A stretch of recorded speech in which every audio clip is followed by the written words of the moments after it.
Olá, tudo bem? Aqui quem vos fala é Eduardo Carraro, advogado, empresário, fundador da Carraro Cidadania e agora vou compartilhar com vocês um pouco de conteúdo através desse podcast. E para me ajudar, nada mais, nada menos que Luciana Carraro Rossetto. Boa tarde, bom dia, boa noite. Sou Luciana Carraro, sou empresária, publicitária. E a gente veio aqui trocar algumas ideias sobre a Carraro Cidadania, apresentar como que a Carraro Cidadania pode te ajudar a abrir portas para o mundo. Então, vamos trocar algumas perguntas, algumas ideias com o Eduardo Carraro para ajudar você aí em casa a tirar a sua cidadania portuguesa e italiana. Tudo bem? Vamos lá, quem sabe a gente pode ajudar alguém nesse momento. Sim, vamos lá. Primeiro, Eduardo, eu queria conversar com você sobre a Carraro Cidadania.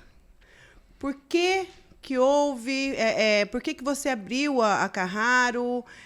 Conta um pouquinho dessa história para nós.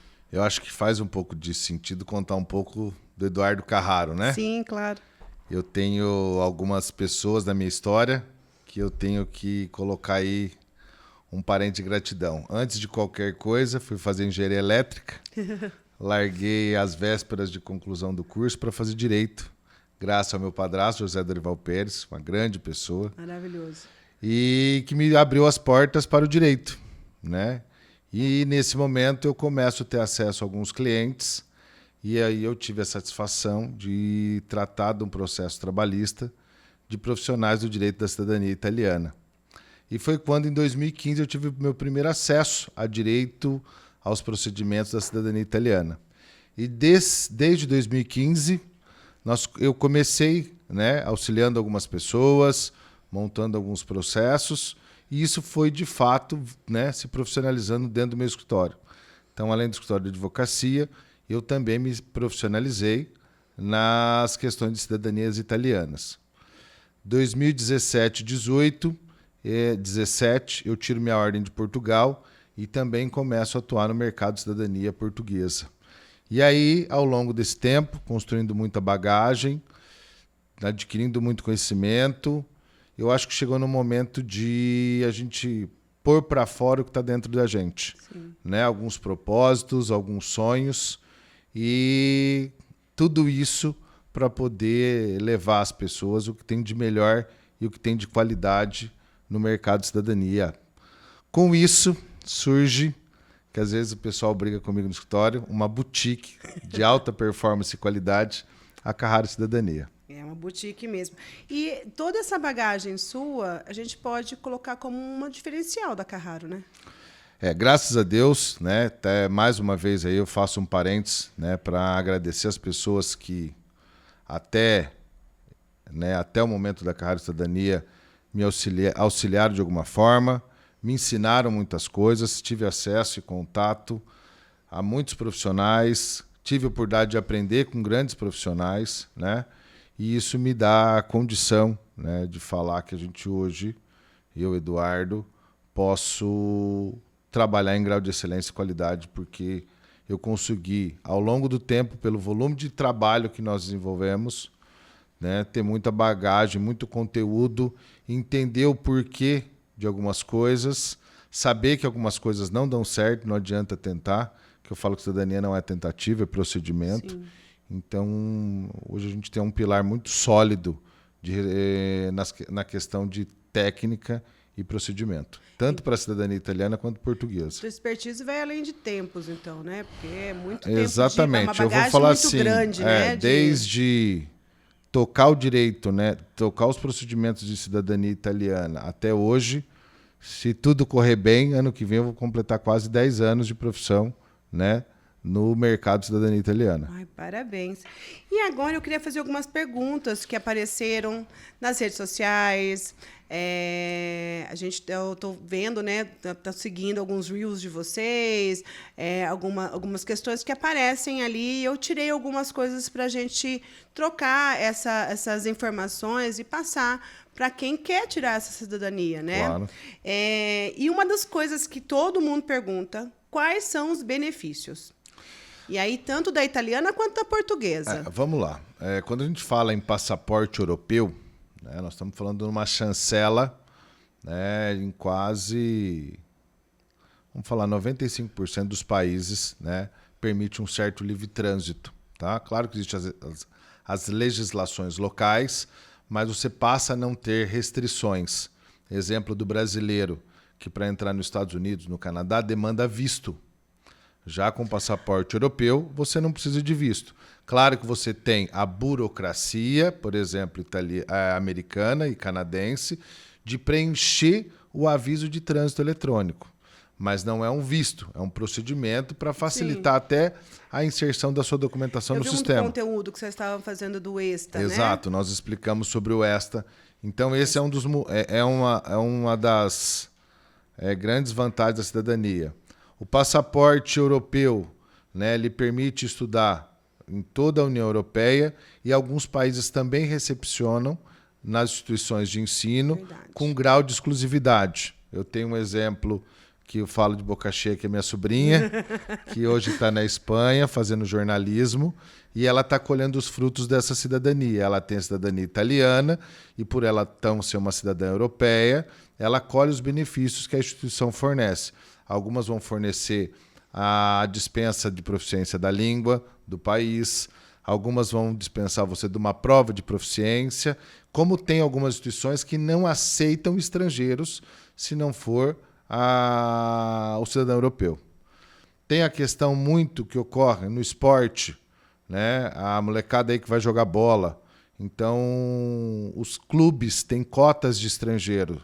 Então, se o seu filho é um cidadão europeu, se ele tem a cidadania italiana ou portuguesa, ele não vai participar do peneiraço das cotas de estrangeiro. Em si, ele vai ter a chance, no número maiores de vagas, como jogador regular do país. Algumas empresas, grandes empresas, Google, Spotify, Facebook, na sede do país, ela não recepciona pessoas que são estrangeiras. Então, é porque eles têm responsabilidade civil e criminal por aquela pessoa que ele, né, apatriou no país da sede. Então, às vezes, tem estrangeiros que não conseguem trabalhar na sede, acaba trabalhando no seu próprio país ou home office. Ou seja, se você tem cidadania europeia e a sede desse país, dessa empresa, permite você residir de uma forma regular, você consegue ter acesso ao trabalho na sede e você colhe outros benefícios, salários melhores, benefícios que a empresa fornece, enfim. Então, assim, hoje a cidadania europeia, né, especialmente a italiana e portuguesa, está entre os top 5 dos passaportes do mundo. Falam da cidadania italiana, que de fato tem alguns tratados exclusivos entre a Itália e alguns países, que coloca ela numa condição de segundo, se não terceiro, né, maior passaporte do mundo. Né? Então, assim, são slogans meus, de outros, né, concorrentes, de outros grandes players. Na verdade, você vai estar acessando o mundo de forma facilitada e, às vezes, de forma exclusiva. É um grande documento, né? É uma forma de você crescer. E aí, gente, o Eduardo estava conversando esses dias com um cônsul aqui de Londrina e eu estava lá espreitando a conversa. E para falar um pouquinho desses benefícios, ele estava falando que um conhecido dele tinha o passaporte, foi pagar um curso. Você lembra dessa história? Ele foi pagar um curso. Na verdade, eu converso muito com o Bruno Veronese, satisfação, que é o nosso cônsul, né, vice-cônsul honorário aqui em Londrina. Uma pessoa até faz parte de mais um parente de gratidão, uma pessoa que me ajuda diariamente. Sempre que eu tenho dúvida, tenho curiosidade, surge um fato novo, eu vou lá bater um papo e tentar entender se nós estamos no caminho certo. Então, o que aconteceu? Essa situação foi a seguinte. A pessoa tinha cidadania italiana, porém estava sem o passaporte, porque estava vencido. E ela precisava, com uma certa urgência, porque ela tinha sido aprovada numa instituição em Barcelona, e se ele não apresentasse a cidadania, ou ele seria excluído daquela inscrição, ou ele teria que pagar a mensalidade de aproximadamente 800 euros. E ele, como cidadão italiano, cidadão europeu, ele fica dispensado dessa mensalidade. Olha que sensacional. Então, nós estamos falando de 8 vezes 12, 9.600 euros, ou seja, quase, vamos falar, 70 mil reais. Né? Porque ele tem a cidadania Que italiana. A cidadania italiana e permitiu essa economia. quem pode solicitar a cidadania portuguesa italiana? Quem pode solicitar para ter esses benefícios? Vamos lá. A cidadania italiana e portuguesa, é claro que depois eu posso explicar especificamente procedimentos, tá? Sim. Né? E, via de regra, quem tem direito à cidadania italiana e portuguesa? Os sanguíneos, tá? Todo aquele que é descendente de um italiano ou de um português, respeitando as regras, tem direito à cidadania. Os filhos menores têm direito desde que o pai participe ou tire antecipadamente antes e depois anuncie via consulado, tá? E o cônjuge também tem direito, né, tanto na cidadania italiana quanto a portuguesa, tem direito a requerer a cidadania por matrimônio, né? Volto, né, a inteirar que, claro, respeitando os procedimentos. A italiana tem a particularidade da proficiência da língua, como tem um direito, né, privilegiado para as mulheres casadas antes de abril de 83. Então, mas quem tem direito? Via de regra, os sanguíneos, os filhos dos sanguíneos menores e os cônjuges, tá? E, consequentemente, nosso escritório faz a análise antes, analisa procedimento e critérios para que não se frustre ou se de fato tem o direito. Que pode acontecer se você ter uma linhagem sanguínea, mas por alguma particularidade você não te permitir você ter acesso à cidadania. E aí, pegando esse gancho, então, que você falou de não ter acesso, quais as maneiras que as pessoas conseguem ter a cidadania italiana? Tá, vamos lá. A cidadania italiana hoje, existem 3 vias, tá? A cidadania italiana ela pode ser requerida através do consulado, onde você requer a inclusão numa fila de espera e depois você é chamado e tem um procedimento. Existe a cidadania presencial, que são aquelas que as pessoas vão para a Itália, e existe a cidadania via judicial, né? Que é a bandeira que eu falo que nós defendemos, que nós utilizamos, né? Dada as suas seguranças, facilidades, né, comodidades, porque a cidadania via judicial ela é um procedimento que você não precisa ir para a Itália, não precisa esperar a fila, você tem a vantagem de que você não faz sozinho, você traz outros, né, parentescos, desde que nós estejamos debaixo do mesmo italiano, do mesmo dante causa, para compor o processo e acabar diluindo, né, as despesas. Então, assim, dadas as 3 vias, respeito todas elas, nós optamos, o nosso escritório, para trabalhar com a cidadania via judicial, via de regra, e nós auxiliamos as pessoas, quando são convocadas, a reunir e organizar a documentação para levar até o consulado. Então, vale a pena tentar a via judicial. Sou suspeito em falar. Eu também. Suspeito em falar. Não, porque aí, pelo que eu vejo, é muito mais fácil. É que assim, ó, a cidadania via judicial ela tem essas comodidades, né? Claro que ela tem um tempo. Precisa ir lá morar na Itália. Você não precisa despender de um tempo, que não é todo mundo que tem esse tempo, né? Querendo ou não, tem um tempo razoável que deve se permanecer. Você tem a sua vida normal, sua vida profissional, não dá para você dispor desse tempo. Sim. O consulado, apesar de existir uma fila de espera, tem um tempo que tem que demandar, mas o processo judicial ele também tem o seu tempo, né, processual. Mas ele te permite isso. Mas o desgaste é menor, né? Você não vai para a Itália, você tem uma diluição de despesa, querendo ou não, porque você, né, traz outros familiares para compor. Eu falo assim, é um procedimento cômodo, né? Claro que tem aquelas pessoas que têm alguma pressa, têm alguma imediatez, as particularidades.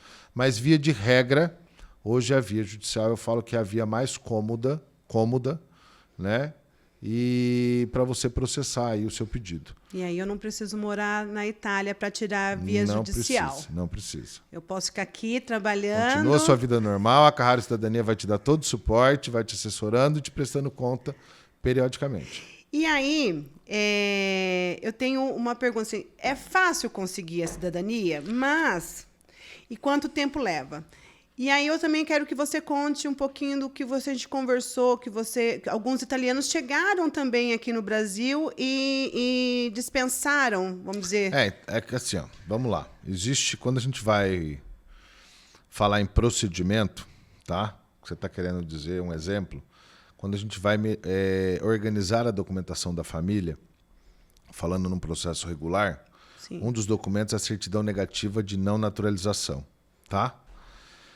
É um dos primeiros documentos que a gente tem que observar, claro, depois de ter certeza que o seu italiano existe, a documentação dele está apta, né?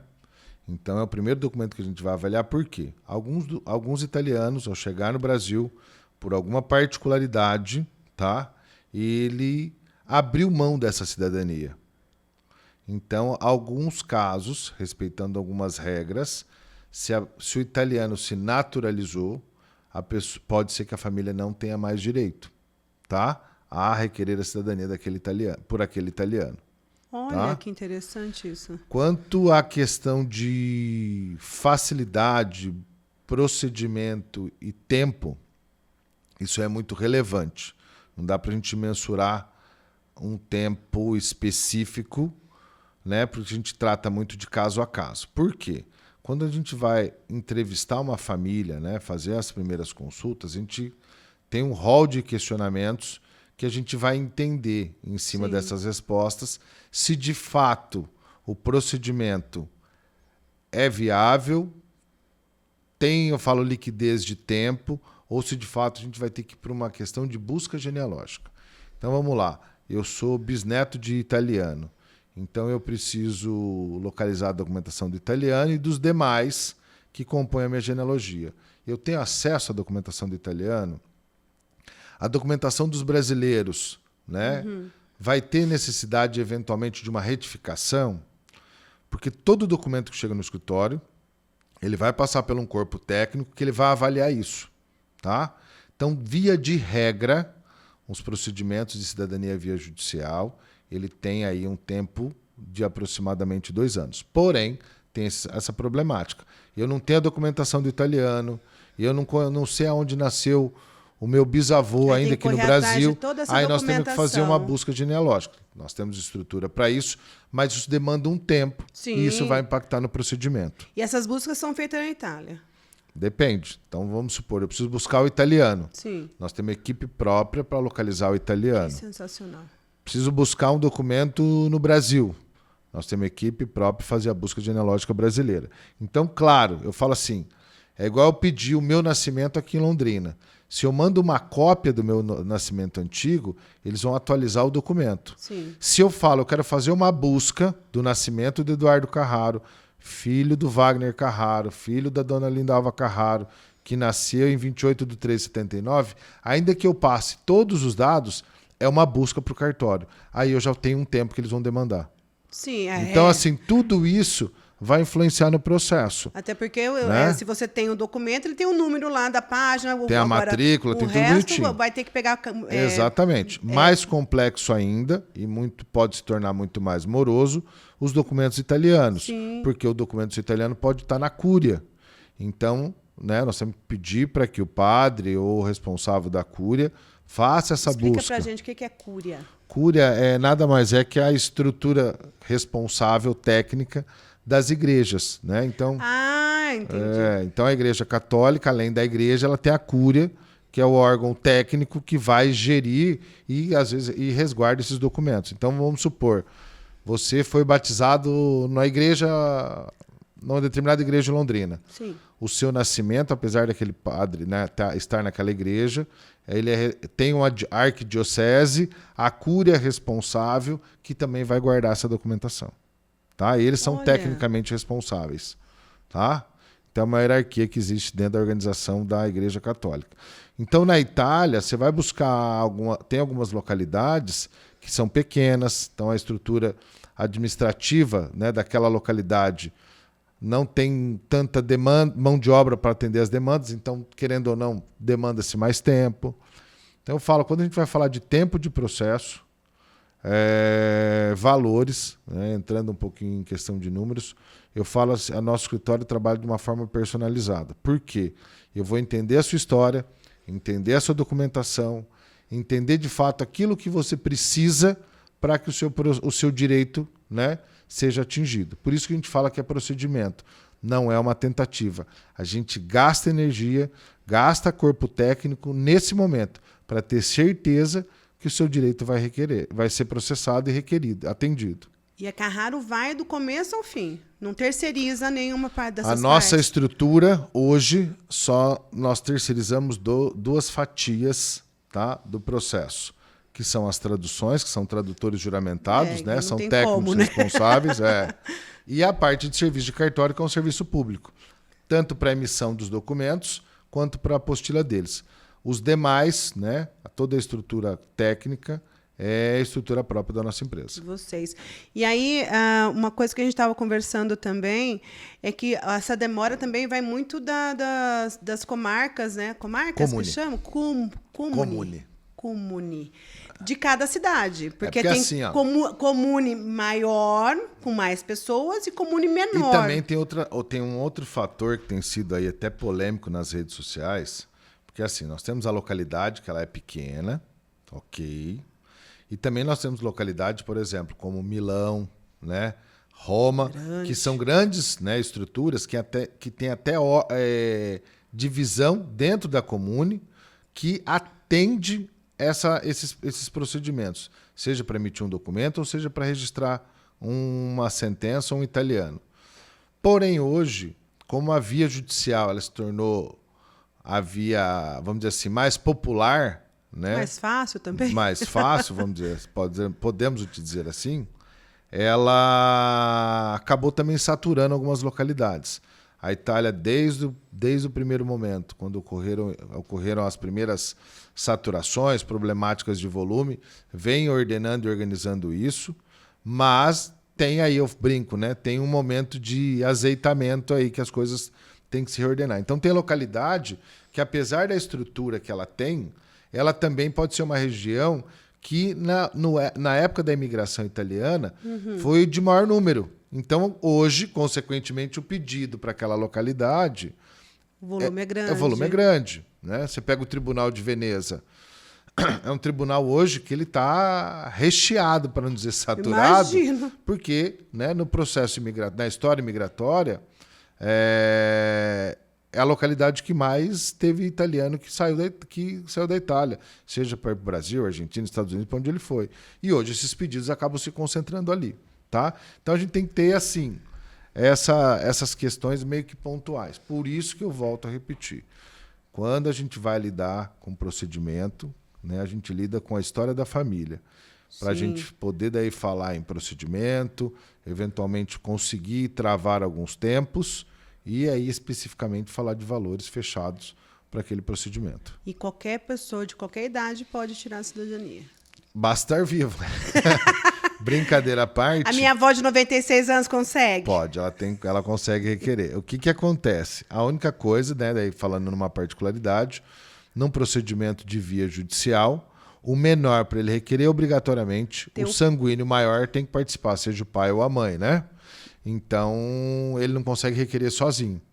Né? Então, vamos supor um processo de primos que vão requerer, tem um menor que quer participar, ele não consegue participar sozinho. O pai tem que pedir para que ele tenha o direito ali concedido. Porque ele ainda é acessório, né, de um maior. Ele não tem... eu não queria usar um termo técnico. Ele não tem autonomia, tá, legal para requerer a cidadania individualmente. Então, pais, mães, vamos lá, vamos começar a pensar no futuro, abrir portas para o mundo, para os seus filhos estudarem fora. A minha está estudando fora e, ó, tá uma bênção. E vamos falar agora na prática. Qual que é a diferença e os benefícios de cada cidadania? Então, eu quero que você me diga os benefícios, as diferenças, né, e os benefícios da cidadania portuguesa e italiana. Então, é isso que eu falo. A cidadania italiana e portuguesa, na prática, são pouquíssimas, eu acho assim, particularmente. Aplicação nos Estados Unidos. Toda a União Europeia tem um tratado com os Estados Unidos. Então, tanto faz português ou italiano. Porém, a Itália tem um tratado com a Flórida e eu acho que tem mais um estado americano que tem um valor ainda menor ainda para os italianos. Então, assim, especificamente, são pontualmente que vai ocorrer uma diferenciação, mas são idênticas. Eu falo assim, são idênticas, tanto é que tem familiares que têm opção tanto de uma quanto a outra. Eu falo, vamos optar para que seja mais rápido e fácil. Sim. Porque hoje, né, tecnicamente, são cidadanias pares, não tem muita distinção. Não tem muita distinção. Não. Então, se eu tenho descendentes italianos ou portugueses, na verdade eu vou pela mais fácil. Eu falo, vamos procurar aquilo, né, que beneficia de forma mais rápida. Né? Como eu também já tive clientes que optaram tirar pelas duas. Eu tenho cliente que tirou a cidadania. Eu posso ter duas? Claro. Você imagina que você tem 4 avós. Certo? Certo. São 4 linhagens sanguíneas. 4 avós, você tem 4 vezes 4, 16 bisavós. Nossa, que burra. 8. Na verdade, você tem 8 bisavós. 4, né? São 8 bisavós. Então, o que vai acontecer? Você pode ter até 8 sanguíneas diferentes. Vamos supor que você tenha a sorte lá de um ser espanhol, outro alemão, o outro italiano. Eu posso ter tudo isso? Se você se enquadrar na legislação do país, você pode. Aí eu posso ser brasileira, italiana, portuguesa, alemã. Pode. Claro Meu que é um Deus. excesso e eu falo desnecessário. Mas você pode, desde que sejam sanguíneas. Não existe conflito entre cidadania sanguínea, principalmente na União Europeia. Bacana. E aí a gente está falando tanto de vantagens. Eu queria saber se tem desvantagens. A desvantagem é você não contratar a Carrara Cidadania e tirar. Essa também é a desvantagem. Não ter a cidadania. Não ter a cidadania é uma desvantagem. É a única. Porque o que a gente tem de história para contar, às vezes, de gente que está fora, que já conseguiu a cidadania e vai morar ou vai estudar, é grande, né, Eduardo? O que é assim, ó, falando, é isso que eu falo, são tudo são pontualmente, né, situações. Por exemplo, alguns cargos públicos não permitem pessoas com dupla nacionalidade. Então, assim, se você não for uma pessoa publicamente exposta, né, ou que seja envolvida com alguns cargos públicos, zero impedimento, zero desvantagens. Porque a minha irmã, por exemplo, ela tem a cidadania italiana, né? Nós temos. E ela hoje é funcionária pública na Espanha. Então, mas ela porque aquele país, esse cargo permite que a pessoa tenha acesso ainda com dupla nacionalidade, tá? Vou te dar um exemplo na Itália. Um jovem com dupla cidadania, ele não consegue fazer o serviço militar, porque o serviço militar italiano não aceita cidadão com dupla nacionalidade. Então existe Só italiano raiz. Italiano puro. Com nona e tudo. Exatamente. E qual é o primeiro passo para quem quer tirar a cidadania portuguesa e italiana? Então vamos lá. Eu acho que o primeiro passo é entrar em contato conosco. Nós temos uma equipe qualificada, tá? Para poder recepcionar e colher as primeiras informações. Mas, claro, né, eu acho que o primeiro passo e o mais gostoso de tudo isso é você procurar tios, avós, quem sabe da história da família, porque às vezes a gente acha que é algo tão distante, né, e um familiar ali tem, né, a documentação. Eu já atendi famílias que, eu não sei onde que está, eu não sei quem é o nosso italiano. Aí foi conversar com uma tia falou, não, eu tenho uma caixinha aqui do nosso nono. E lá tinha documento militar dele da época da Itália, tinha o nascimento dele italiano, o casamento brasileiro, enfim. Caixinha que vale ouro. Exato. É uma caixinha que abre portas para o mundo. Isso mesmo. Né? Então, eu acho que o primeiro passo é você primeiro buscar dentro de casa. Buscar essas informações ali. Né? Porque às vezes a gente não dá valor, mas os nossos tios, avós, eles dão muito valor nisso. E às vezes eles viveram. Então, até é engraçado quando você conversa com pessoas mais de idade, muito mais próximas do italiano. Eles gostam de contar histórias deles, eles contam a história e alguns deles até se emocionam por lembrar daquilo ali. Então, esse é o primeiro passo. Conhecer a sua família. Conhecer a sua história. Depois vir falar conosco. Nós vamos lhe auxiliar com algumas informações, escolher algumas informações primárias, para daí aquilo que a gente vai escolher como procedimento, né? E aí começar a apontar procedimento, tempo, valores. E você acha que o que mais demora, o que é mais trabalhoso mesmo é ir atrás desses documentos, na etapa da cidadania? A parte mais difícil é localizar o documento da anticausa, seja, né, o do italiano ou seja do português. Por quê? São documentos antigos, né? Nós estamos falando de documentos, né, às vezes de 1800, 1905, 1910.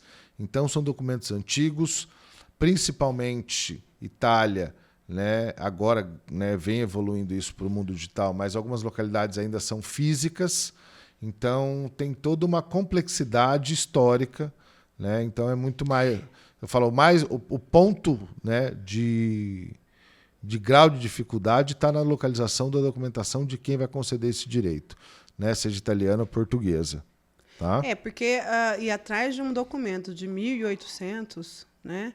Eu acho que deve ser realmente... lembrando que a Itália já participou de algumas guerras, já tiveram algumas catástrofes, tem localidade que o documento já foi destruído, não tem acesso. Então você tem um procedimento de reconstrução documental até mesmo na Itália. Nossa! Então tudo isso faz parte da particularidade. E toda vez que você vai para um território estrangeiro, você tem a particularidade daquele país, né? Então eu falo que o grau de dificuldade tá, e claro que é o pilar, né, do direito, que se de fato você tem ou não, Sim. é a localização do documento do nosso ascendente, que é o que vai dar o seu direito. Até porque, como você falou, se pegou fogo, né, por causa das guerras também que teve, essas coisas, se perdeu o documento. Como que se agiliza esse documento aí? Como que se faz? Vamos lá. Isso já tanto pode acontecer na Itália quanto no Brasil, tá? Você pode substituir esses documentos por outros, né? Exemplo, o homem, se ele tiver uma lista de leva, algum outro documento que comprove que ele é italiano, mais um documento que aquela localidade foi destruída, se resolve. Se não, claro que também precisa de provas, ou você tem que fazer uma restauração de assento. Nossa. Na Itália. Isso ocorre também no Brasil, tá? Tem algumas localidades, alguns cartórios que foram, né, por algum episódio pegou fogo, foi destruída parte dessas certidões. Se perdeu. Exatamente. E aí tem que ser restaurado isso, né? Como que isso se restaura? Através de uma ordem judicial, pedido uma restauração de assento. Então, não é impossível, né? Mas isso é um procedimento a mais, vai demandar tempo para o seu direito. Que leva a nós aquela pergunta lá atrás sobre o tempo que Por isso demora que a cidadania italiana, né, e portuguesa. Se você pegar a legislação italiana, ela vai falar assim, os processos terão aproximadamente 730 dias. Ok. O procedimento é quando a gente entra na justiça, ele acabar. Sim. Mas e a documentação do italiano? Cadê? Esbarra nisso. Onde nós estamos? Que jeito que nós estamos? Vai ter que retificar? Não vai ter? Né? Então, tudo isso conta-se tempo. Então, para você falar assim, tempo, claro que a gente não pode garantir, mas a gente consegue mensurar entendendo a sua história. Isso E tem como a gente fazer, reconstruir, como você falou, a nossa história sem custo? Tem alguma forma que não tem jeito. Os descendentes desses italianos conseguem fazer isso? Não, porque assim, todo ato público, seja no Brasil ou na Itália, seja administrativamente, seja juridicamente falando, alguns casos você consegue fazer ele administrativa, né? Esses eventos, né? Seja assentamento, seja retificação, seja uma restauração de assento, tudo são atos, né? Que seja ele administrativo ou judicial, ele tem custas, tanto para o procedimento, alguns documentos têm que ser emitidos para instaurar aquele procedimento, então assim, tem custo o procedimento. Não tem como sair disso, né? Não tem como, assim, uma isenção. Esses tempos atrás a pessoa falou, eu quero entrar com um pedido de assistência judiciária. Nós tentamos, né? Claro que aí tem que respeitar a legislação brasileira, sim, mas isso nada custou quase 90 dias a mais, porque não foi concedido, fizemos recurso, já enfim. perdeu 90 dias, não e aí, ganhou, então, né? assim, É possível? Na via judicial, desde que você se enquadre na regra da legislação brasileira. E aí se perde 90 dias correndo Aí tem o atrás tempo por causa disso. Eu falo, isso tudo é tempo, né? Tempo e procedimento. E felizmente, no Brasil, esses custos seja desses procedimentos judiciais ou administrativos são muito baratos, chega a se tornar valores irrelevantes para o processo. E aí é aquela questão, se você traz outros familiares, esses valores são divididos entre todos. Sim, Por quê? Eu vou restaurar o nascimento do nosso avô. O nascimento do nosso avô é para todos, então, ou seja, vai dividir entre todos. Tá? Aí as documentações italianas e todos os documentos ficam Exatamente. mais baratos. Então, muito mais barato você reunir a sua família. Primeiro, saber a história da sua família, né? E aí reunir a sua família para você tirar a sua cidadania italiana ou portuguesa, porque aí dilui esses valores. Exatamente. Entendi.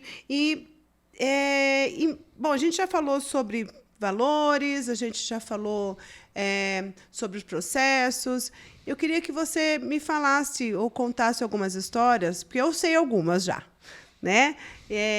Do que já aconteceu, quais as surpresas que já houve nessa caminhada. O que acontece? Por isso que eu falo que cada família, uma história, cada uma história, um procedimento.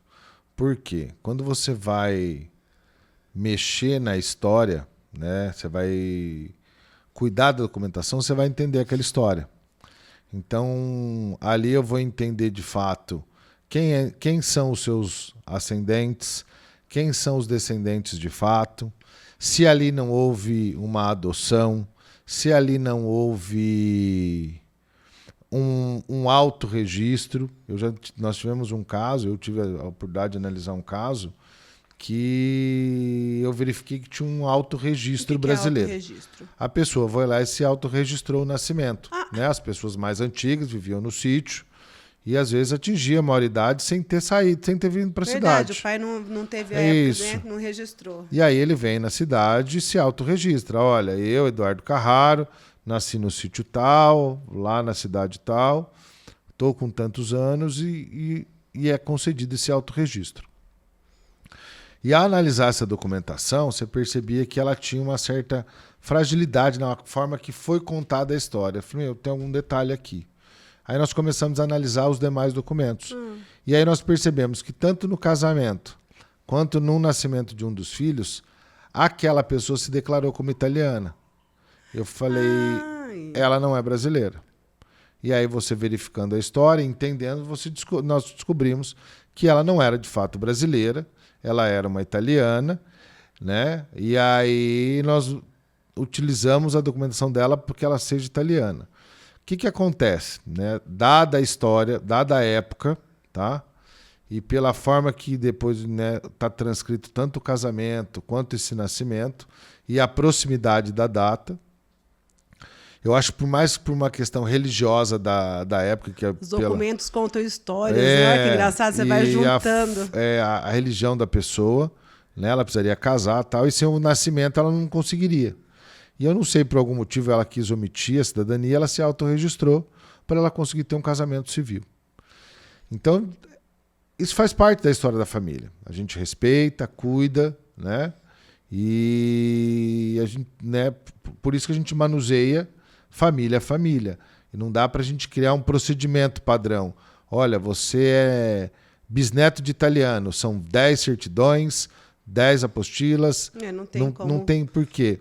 Pode ser que alguém ali casou 2 vezes, pode ser que tenha um que não casou, ele é solteiro, né? Tem que juntar as peças, exato. Né? Enquanto não juntar as peças, não para de pedir certidão. Com todo o respeito, né, da família da pessoa. Às vezes, a estrutura genealógica sua, né, ainda que ligada a um italiano, tem alguém que é filho fora de um casamento, então ele não. Então, assim, não dá para você criar um padrãozinho, porque cada família é uma história distinta, tem as suas particularidades.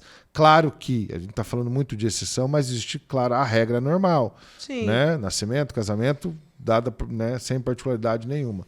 Mas tem questão de pessoas que a vida inteira teve um italiano e, na verdade, ele não era da família, só teve uma associação afetiva e a família carrega o sobrenome até hoje. Né? Eu conheci uma família que eles têm um sobrenome da família, daquele italiano. Só que não foi e casado. ele ninguém é sanguíneo dele.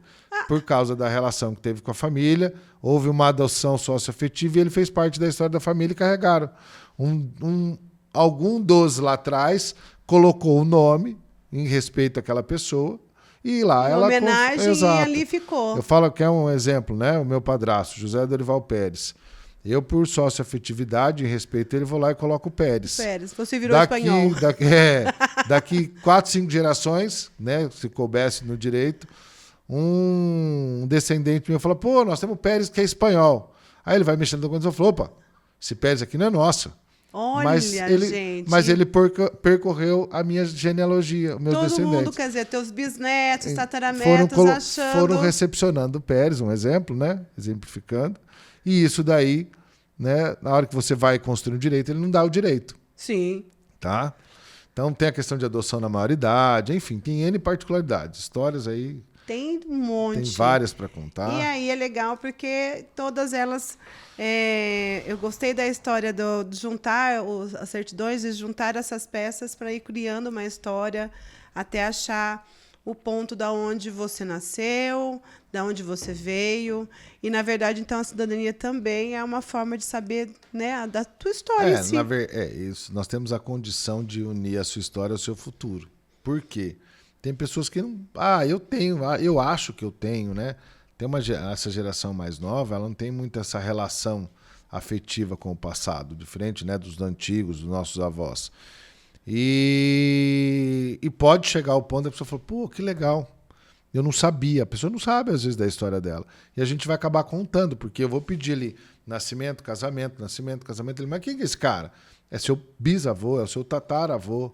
Falou, pô, que legal, né? Daí a pessoa acaba até estudando um pouco da pessoa. Às vezes é uma pessoa, né, que teve uma certa notoriedade na época que ela viveu, enfim. A vida fez alguma coisa que marcou, né? E você acaba não sabendo porque você não estudou a sua família. E aí a gente acaba, sem querer, fazendo que a pessoa tenha acesso a essa informação. Imagina o medo de achar coisas que não devem. Não acha nada.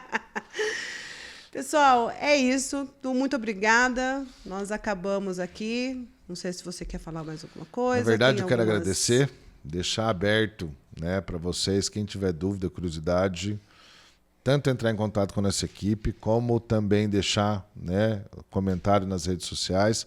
Vai ser uma satisfação. Eu falo que uma das funções sociais do Eduardo é levar o conhecimento das pessoas ao procedimento de cidadania italiana e portuguesa.